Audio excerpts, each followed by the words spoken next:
De saint François de Sales, traité de l'amour de Dieu, suite, chapitre 11. Qu'il y a deux portions en l'âme et comment. Nous n'avons qu'une âme théotime et laquelle est indivisible, mais en cette âme il y a divers degrés de perfection, car elle est vivante, sensible et raisonnable. Et selon ces divers degrés, elle a aussi diversité de propriétés et inclinations, par lesquelles elle est portée à la fuite ou à l'union des choses. Car premièrement, comme nous voyons que la vigne est, par manière de dire, et fuit les choux en sorte qu'ils s'entrenuisent l'un à l'autre, et qu'au contraire elle se plaît avec l'olivier, ainsi voyons-nous que naturellement il y a contrariété entre l'homme et le serpent, en sorte que la seule salive de l'homme qui est à jeun fait mourir le serpent, et que au contraire l'homme et la brebis ont une merveilleuse convenance et se plaisent l'un avec l'autre. Or cette inclination ne procède d'aucune connaissance que l'un ait de la nuisance de son contraire ou de l'utilité de celui avec lequel il a convenance, mais seulement d'une propriété occulte et secrète qui produit cette contrariété et antipathie insensible, comme aussi la complaisance et sympathie. Secondement, nous avons en nous l'appétit sensitif, par le moyen duquel nous sommes portés à la recherche et à la fuite de plusieurs choses, par la connaissance sensitive que nous en avons, tout ainsi comme les animaux, desquels les uns appètent une chose et les autres une autre, selon la connaissance qu'ils ont qu'elle leur est convenable ou non. Et en cet appétit réside ou dit celui provient l'amour que nous appelons sensuel ou brutal, qui à proprement parler ne doit néanmoins pas être appelé amour, mais simplement appétit. En troisième lieu, en tant que nous sommes raisonnables, nous avons une volonté par laquelle nous sommes portés à la recherche du bien, selon que nous le connaissons ou jugeons être tel par le discours. Or, en notre âme, en tant qu'elle est raisonnable, nous remarquons manifestement deux degrés de perfection que le grand saint Augustin et après lui tous les docteurs ont appelés deux portions de l'âme, l'inférieure et la supérieure, desquelles celle-là est dite inférieure qui discourt et fait ses conséquences selon ce qu'elle apprend et expérimente par les sens. Et celle-là est dite supérieure qui discourt et fait ses conséquences selon la connaissance intellectuelle, qui n'est point fondée sur l'expérience des sens, mais sur le discernement et jugement de l'esprit. Aussi cette portion supérieure est appelée communément esprit et partie mentale de l'âme, comme l'inférieure est ordinairement appelée le sens ou sentiment et raison humaine. Or cette portion supérieure peut discourir selon deux sortes de lumière, ou bien selon la lumière naturelle, comme ont fait les philosophes et tous ceux qui ont discouru par science, ou selon la lumière surnaturelle, comme font les théologiens et chrétiens, en tant qu'ils établissent leur discours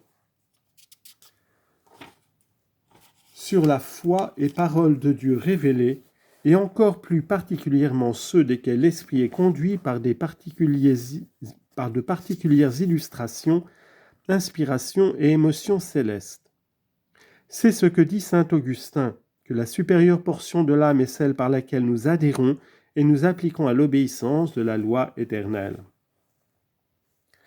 Jacob, pressé de l'extrême nécessité de sa famille, lâcha son Benjamin pour être mené par ses frères en Égypte, ce qu'il fit contre son gré comme l'histoire sacrée l'assure. Livre de la Genèse, chapitre 43, verset 6.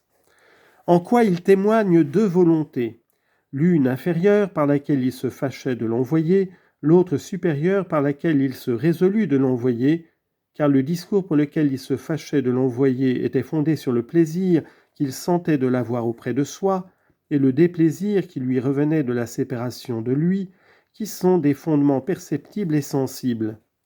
Mais la résolution qu'il prit de l'envoyer était fondée sur une raison de l'état de sa famille, pour la prévoyance de la nécessité future et approchante. Abraham, selon l'inférieure portion de son âme, dit cette parole qui témoigne quelque sorte de défiance quand l'ange lui annonça qu'il aurait un fils. Pensez-vous qu'un homme de 100 ans puisse naître un enfant ? Genèse 17, 17. Mais selon la supérieure, il crut en Dieu et il lui fut imputé à justice. Genèse 15, 6. Selon la portion inférieure, il fut sans doute grandement troublé quand il lui fut enjoint de sacrifier son enfant. Mais selon la supérieure, il se détermina de le sacrifier courageusement. Nous expérimentons tous les jours d'avoir plusieurs volontés contraires. Un père, en voyant son fils ou en la cour aux études, ne laisse pas de pleurer en le licenciant, témoignant qu'encore qu'il veuille selon la portion supérieure le départ de cet enfant pour son avancement à la vertu, néanmoins selon l'inférieure il a de la répugnance à la séparation, et quoiqu'une fille soit mariée au gré de son père et de sa mère, si est-ce que prenant leur bénédiction, elle excite les larmes, en sorte que la volonté supérieure acquiesçant à son départ, l'inférieure montre de la résistance. Or ce n'est pas pourtant à dire qu'il y ait dans l'homme deux âmes ou deux natures comme pensaient les manichéens. Non, dit saint Augustin au livre 8e de ses Confessions, chapitre 10e, mais la volonté alléchée par divers attraits, émue par diverses raisons, semble être divisée en soi-même, tandis qu'elle est tirée de deux côtés, jusqu'à ce que, prenant parti selon sa liberté, elle suit ou l'un ou l'autre. Car alors la plus puissante volonté surmonte, et gagnant le dessus, ne laisse à l'âme que le ressentiment du mal que le débat lui a fait, que nous appelons contre-cœur.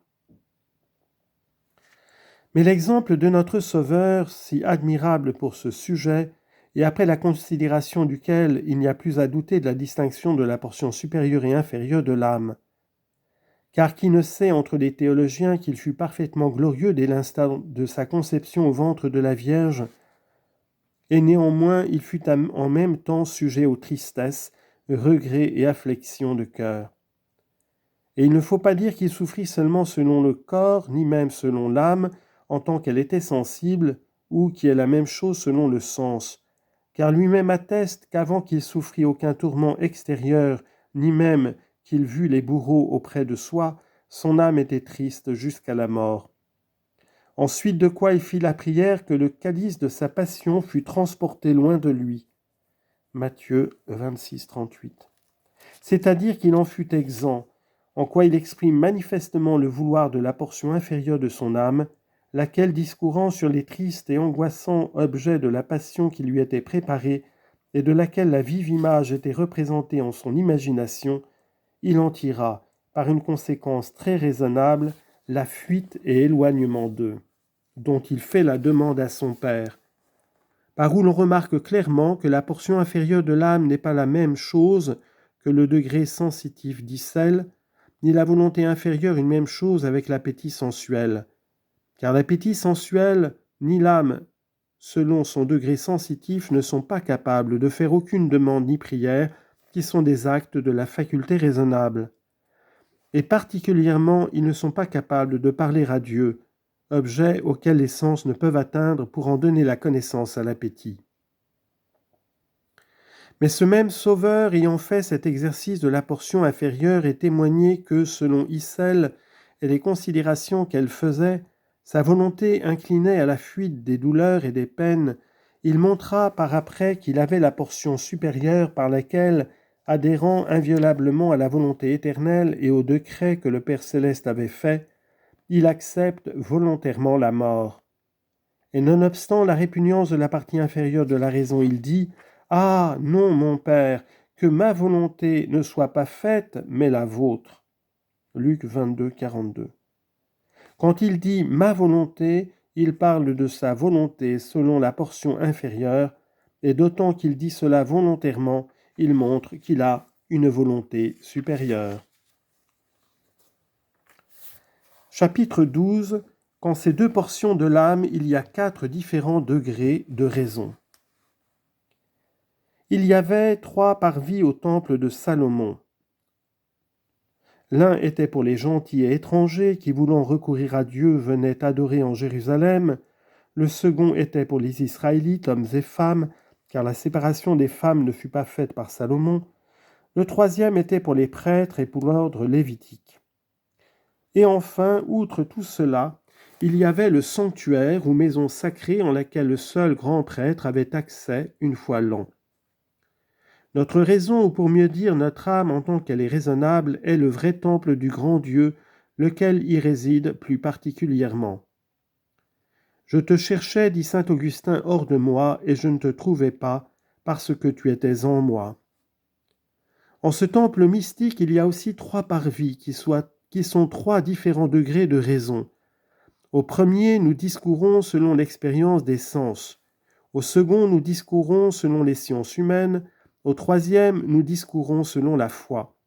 Et enfin, outre cela, il y a une certaine éminence et suprême pointe de la raison et faculté spirituelle qui n'est point conduite par la lumière du discours ni de la raison, mais par une simple vue de l'entendement et un simple sentiment de la volonté, par lesquels l'esprit acquiesce et se soumet à la vérité et à la volonté de Dieu. Or, cette extrémité cime de notre âme, cette pointe suprême de notre esprit est naïvement bien représentée par le sanctuaire ou maison sacrée. Car, premièrement, au sanctuaire, il n'y avait point de fenêtre pour éclairer. En ce degré de l'esprit, il n'y a point de discours qui illumine. Deuxièmement, au sanctuaire, toute la lumière y entrait par la porte. En ce degré de l'esprit, rien n'entre que par la foi, laquelle produit comme par manière de rayon la vue et le sentiment de la beauté et bonté du bon plaisir de Dieu. Troisièmement, nul n'entrait dedans le sanctuaire que le grand prêtre. En cette pointe de l'âme, le discours n'a point d'accès, mais seulement le grand, universel et souverain sentiment que la volonté divine doit être souverainement aimée, approuvée et embrassée, non seulement en particulier pour quelque chose, mais en général pour toute chose, et non seulement en général pour toute chose, mais en particulier pour chaque chose. Quatrièmement, le grand prêtre entrant dedans le sanctuaire obscurcissait encore la lumière qui entrait par la porte, jetant force parfum dedans son encensoir, la fumée desquels rebouchait les rayons de la clarté que l'ouverture de la porte rendait. Et toute la vue qui se fait en la suprême pointe de l'âme est en certaine façon obscurcie et couverte par les renoncements et résignations que l'âme fait, ne voulant pas tant regarder et voir la beauté de la vérité et la vérité de la bonté qui lui est présentée, qu'elle veut l'embrasser et l'adorer. De sorte que l'âme voudrait presque fermer les yeux soudain qu'elle a commencé à voir la dignité de la volonté de Dieu, afin que, sans s'occuper davantage à la considérer, elle peut plus puissamment et parfaitement l'accepter, et par une complaisance absolue s'unir infiniment et se soumettre à elle. Enfin, cinquièmement, au sanctuaire était l'arche de l'alliance, et en icelle, ou au moins joignant icelle, étaient les tables de la loi, la manne dans une cruche d'or et la verge d'Aaron qui fleurit et fructifia en une nuit, et en cette suprême pointe de l'esprit se trouve, premièrement, la lumière de la foi représentée par la manne cachée dans la cruche, par laquelle nous acquiesçons à la vérité des mystères que nous n'entendons pas. Deuxièmement, l'utilité de l'espérance, représentée par la verge fleurie et féconde d'Aaron, par laquelle nous acquiesçons aux promesses des biens que nous ne voyons point. Troisièmement, la suavité de la très sainte charité représentée dans les commandements de Dieu qu'elle comprend, par laquelle nous acquiesçons à l'union de notre esprit avec celui de Dieu, laquelle nous ne sentons presque pas.